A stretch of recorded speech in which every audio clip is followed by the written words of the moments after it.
YSR Congress party నేత కూనూరు గౌతమ్ రెడ్డి కారుకు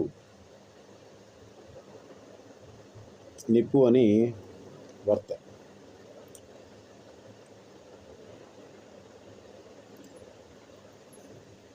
నాకు ప్రాణహాని ఉంది, రక్షణ కల్పించండి అని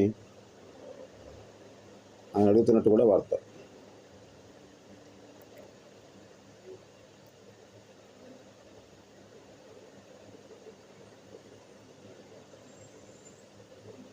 రాష్ట్రంలో రాష్ట్రపతి పాలన పెట్టాలి అని, ఆంధ్రప్రదేశ్లో రాష్ట్రపతి పాలన పెట్టాల్సిన పరిస్థితులు దాపురించాయి అని జూన్ 27, 2024 తేదీన విజయవాడ ప్రెస్ క్లబ్లో జరిగినటువంటి ప్రెస్ మీట్లో నేను మాట్లాడడం జరిగింది.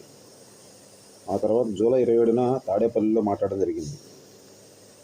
తాడేపల్లి ప్రెస్ క్లబ్లో రాష్ట్రపతి పాలన పెట్టాల్సిన పరిస్థితులు రాష్ట్రంలో వచ్చాయి, గవర్నర్ దీని చర్యలు తీసుకోవాలి, రాజకీయ పార్టీకి ప్రభుత్వాధినేతలకి తేడా లేకుండా పోయింది, రాష్ట్రంలో రాజకీయ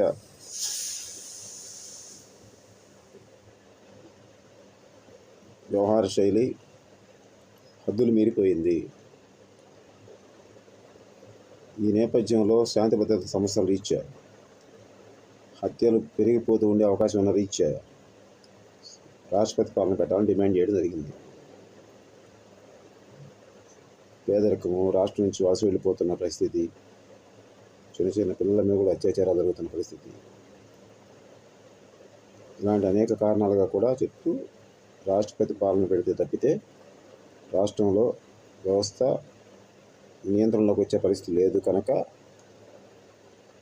ఆ విధంగా గవర్నర్ చర్యలు తీసుకోవాలని డిమాండ్ చేస్తూ జరిగింది. కానీ జరగలేదు, ఆ మాట అమలు జరగలేదు. రాష్ట్రపతి పాలనకు చర్యలు తీసుకోలేదు గవర్నర్ గారు. సంవత్సరంన్నర గడిచిపోతుంది కొత్త ప్రభుత్వం వచ్చి, అయినప్పటికీ కూడా ఇంకా రాజకీయ పార్టీల నేతల కార్లకు నిప్పులని వార్తలు. రాష్ట్రపతి పాలన తక్షణం అవసరం రాష్ట్రంలో. ఆంధ్రప్రదేశ్ గవర్నర్ గారు ఆంధ్రప్రదేశ్ రాష్ట్రపతి పాలనకు చర్యలు తీసుకోవాలి. కమ్యూనిస్ట్ ఇండియా వదిలేను, కమ్యూనిస్ట్ విప్లవం వదిలేను.